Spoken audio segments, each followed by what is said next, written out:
There was a man named Idris who had lived the first 35 years of his life with a heart that felt like it was encased in ice, cold and impenetrable, protecting him from pain, but also preventing him from truly connecting with anyone on a deeper level.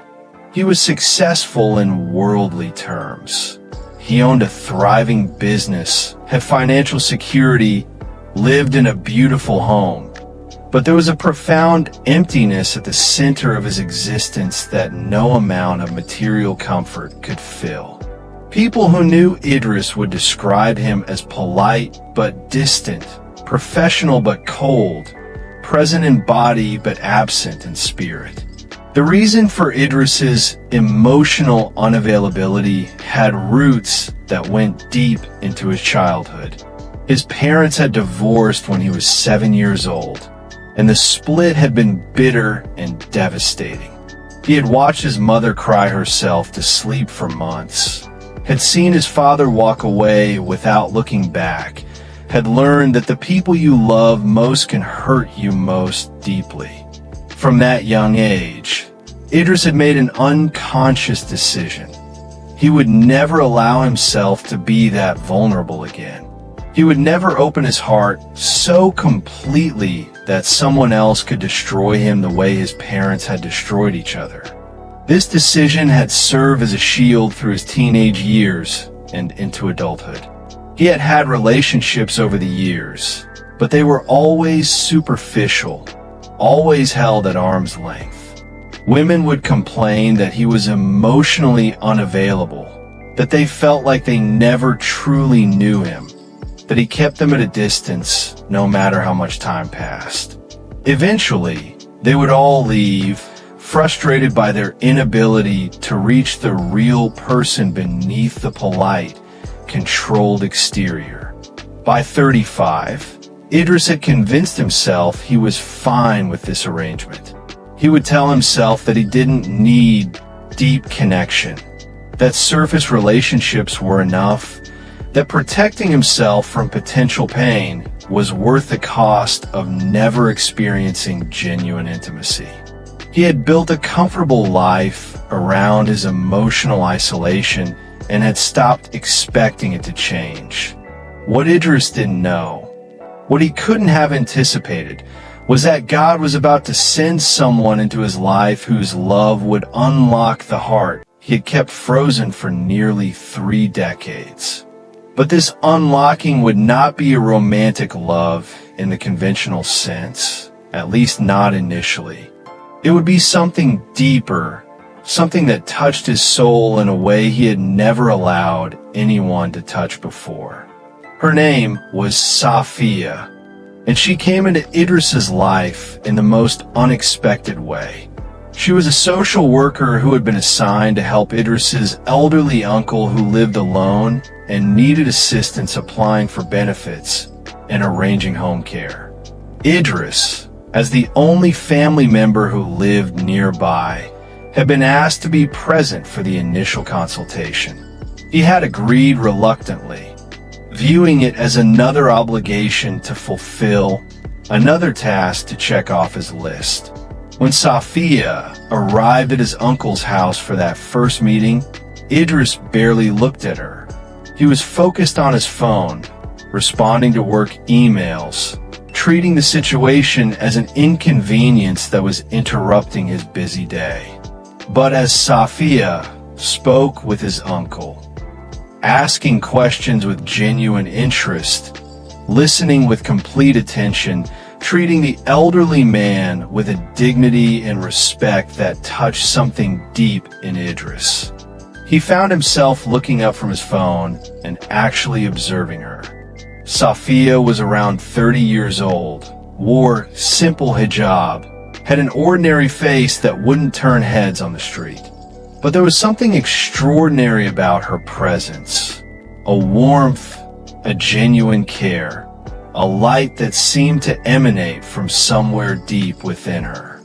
She spoke about faith naturally, mentioning God's mercy and the blessings of patience when his uncle complained about his health struggles.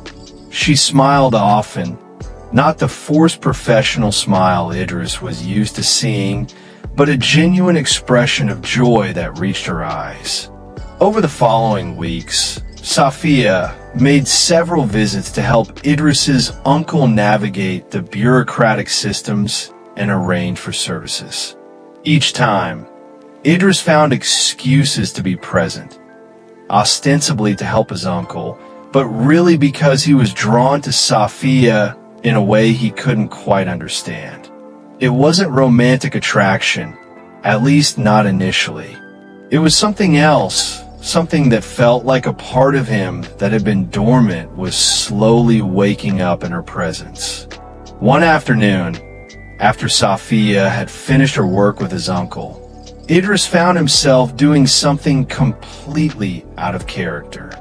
He asked if she would stay for tea and talk for a bit. Safiya agreed, maintaining proper Islamic boundaries by keeping the conversation in the uncle's presence and keeping topics appropriate and professional. But during that conversation, something shifted in Idris. Safiya asked him questions about his life, not intrusive questions, but genuine expressions of interest. And for the first time in decades, Idris found himself answering honestly. He told her about his business, but also about the emptiness he sometimes felt despite his success. He mentioned his parents' divorce, something he rarely spoke about, and was shocked when tears formed in his eyes. The first tears he had allowed himself to shed in years. "I've been so closed off for so long," Idris admitted, not even sure why he was telling her this. "I don't know how to let people in. I don't know if I even remember how." Safiya listened with complete presence, without judgment, and when she spoke, her words were like keys turning in locks Idris didn't even know existed. "The heart isn't meant to be a fortress, brother," she said gently. "God created us for connection. Connection with Him first, and then with each other. When we close our hearts to protect ourselves from pain, we also close them to love, to joy, to the very things that make life meaningful. I understand the fear. I've been hurt too. But I learned that the only way to heal a wounded heart is not to lock it away, but to offer it to God for healing. He can do what we cannot, make soft what has become hard, make whole what has been broken." Those words penetrated defenses that had been in place for nearly 30 years.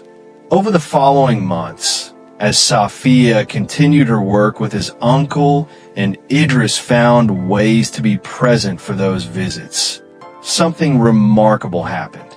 Idris's frozen heart began to thaw. It started small.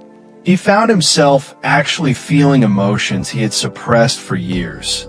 Sadness when he heard a tragic story, joy when something good happened to someone he knew, compassion when he saw others struggling. He started praying regularly, something he had done only sporadically and mechanically for years. He began reading Quran and finding comfort in verses about God's mercy and healing. He noticed that when he was around Safiya, he felt more alive, more present, more himself than he had felt in decades. What Idris didn't fully understand, yet, was that Safiya's love, not romantic love, but the pure love of one believer for another, the love that reflects God's love for His creation, was unlocking his heart in ways that would change his entire life. 6 months after they first met, Idris made a decision that shocked everyone who knew him. He approached Safiya's family through proper Islamic channels, expressing his interest in marrying her. When people asked him what had changed, why he was suddenly ready for marriage after years of emotional unavailability, he struggled to find words adequate to explain. "She unlocked something in me," he would say, "something I thought was permanently closed. She showed me that it was possible to be vulnerable without being destroyed, to open your heart without losing yourself, to trust again after being betrayed. Her love, and I mean love in the purest Islamic sense, the love of faith and genuine care. It melted something that had been frozen in me for almost 30 years. But there was something Idris needed to know, something Safiya would tell him only after they were engaged, something that would make him understand the full depth of what had happened between them. They were sitting together one evening, properly chaperoned as Islamic etiquette required, discussing their future marriage. Idris was expressing his gratitude for how she had changed him, for unlocking his heart, for helping him become capable of love again. Safiya listened, then spoke with a seriousness that made Idris pay close attention. "Idris, there's something you need to know. Something I should tell you before we marry, so you understand what you're entering into." Idris felt a flutter of concern. "What is it?" "You think your heart was the only one that was locked," Safiya said quietly. "You think you were the only one who had built walls. But I need you to understand, I was locked too. In a different way, for different reasons, but just as completely." She explained that 5 years earlier, she had lost her younger sister to suicide. The sister had struggled with depression that the family hadn't fully understood, and Safiya had been the one to find her after it was too late. The guilt, the grief, the weight of wondering if she could have done more to save her sister. It had nearly destroyed Safiya. "I closed my heart after that," she said, tears streaming down her face. "Not to protect myself from being hurt by others, but because I felt like I didn't deserve to be happy. I felt like I had failed my sister, and happiness felt like a betrayal of her memory. I devoted myself to helping others through my work, but I kept my own heart locked away in grief and guilt." "What changed?" Idris asked, holding her hand in his within the appropriate boundaries their faith set. "You did," Safiya said. "Your vulnerability, your willingness to open up about your pain, your genuine desire to heal and grow. It made me realize that I couldn't help you unlock your heart while keeping mine locked. I couldn't pour into you from an empty vessel. So I started doing the work I had been avoiding, really grieving my sister, really forgiving myself, really opening my heart to God's healing.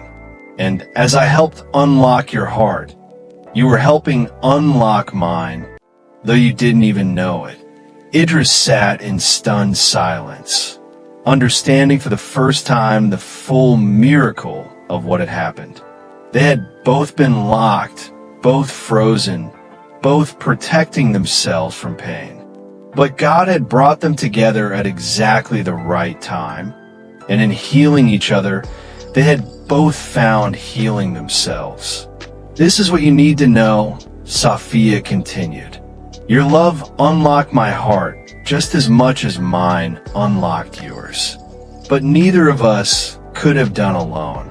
We needed God first, and then we needed each other. This is what Islamic marriage is supposed to be. Two people who help each other heal, grow, and become closer to God. Not two perfect people, but two broken people who are willing to be vulnerable with each other and with God." They married 3 months later, and their wedding ceremony was attended by both Idris's uncle and Safiya's family, including her parents who had watched their daughter slowly come back to life over the past year as she opened her heart again to the possibility of joy without guilt. In his speech at the wedding, Idris said something that would resonate with everyone present. "I spent 30 years with a locked heart, convinced that protection was more important than connection. Then God sent me someone whose love showed me that the only true protection is faith, and the only real safety is in vulnerability with the right person and with God. My wife's love unlocked my heart, but I need you all to know something important. My love unlocked hers too. We were both prisoners, and we freed each other by being willing to be honest about our pain and our need for healing. Years later, they would counsel other couples who were struggling with emotional availability, with the aftermath of trauma, with the fear of vulnerability. And they would always emphasize the same truth. You cannot unlock someone else's heart while keeping yours locked. Love is reciprocal. Healing is mutual, and the deepest bonds are formed not between perfect people, but between wounded people who are willing to show each other their scars and trust God to turn those wounds into sources of strength. Your love unlocked their heart, they would tell people. But this is something you need to know. Their love unlocked yours too. Neither of you could have done it alone. You needed each other, and you both needed God. That's not weakness. That's the beautiful design of how God created us.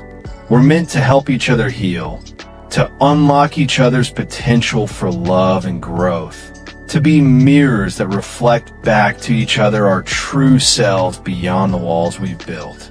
Don't be afraid of that vulnerability. Don't be ashamed of needing others. The strongest hearts are not the ones that have never been broken, but the ones that have been broken and have allowed God and genuine love to put them back together. This is the truth. If your love unlocks someone's heart, know that their love unlocked yours too, even if you didn't realize it at the time. We're all locked in different ways, some by fear, some by guilt, some by past trauma, some by pride. But when God brings two people together who are willing to be vulnerable, willing to show their wounds, willing to trust each other and Him with their healing, miracles happen. Hearts that have been frozen for decades begin to thaw. Walls that seem permanent begin to crumble. And two people who thought they would remain forever isolated discover that together, with God's help, they can become whole in ways they never imagined possible. Your love unlocked their heart. And this is what you need to know. That unlocking was mutual, divine, and the beginning of a journey toward healing that will continue for the rest of your lives together.